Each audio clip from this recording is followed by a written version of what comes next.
Recording studio Saharsa. गे पगले छोड़ के हमरा कहियो जइहे गे पगले छोड़ के हमरा कहियो जइहे दोसर के जना कर कह बेवफाई, दोसर के जना कर कह बेवफाई, सॉरी सॉरी कहे न गे पगले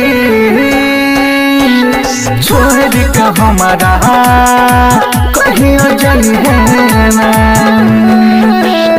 गे पगले छोड़ के हमरा कहियो जइहे Mixed by DJ Pawan Ramnagar।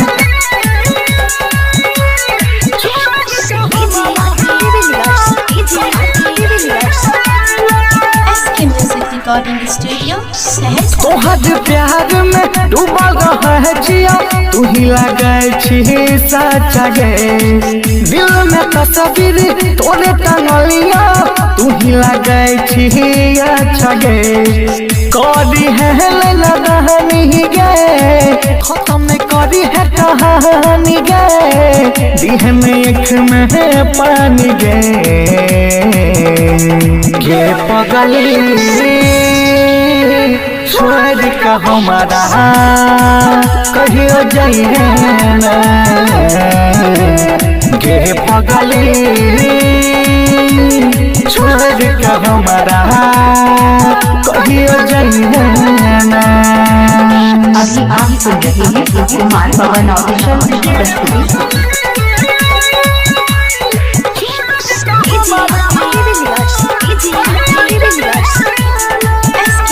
Recording studio Saharsa. दिन रात तोरे देखे छिया हम जान सपना गे पापा से कहले छियो हम तोरे बनही बह अपना गे तोरे पर विश्वास छ जुड़ल दिल के आस छ कैले जे वादा तू निभई है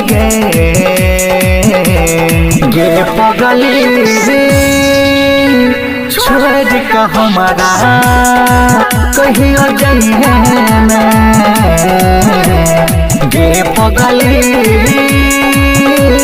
छोड़ के हमरा कहियो जइहे।